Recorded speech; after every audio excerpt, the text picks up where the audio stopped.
Alright, so zenMode.hideStatusBar controls whether turning on zenMode also hides the status bar at the bottom of the workbench.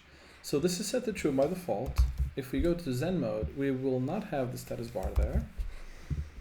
If it's set to false and we go to zenMode, we have the status bar. Now, usually when I'm in zenMode, I'm focusing on code. I'm not debugging. I'm not looking to solve problems. I'm not debugging, focus on problems, not running commands on the terminal, not doing anything except writing code.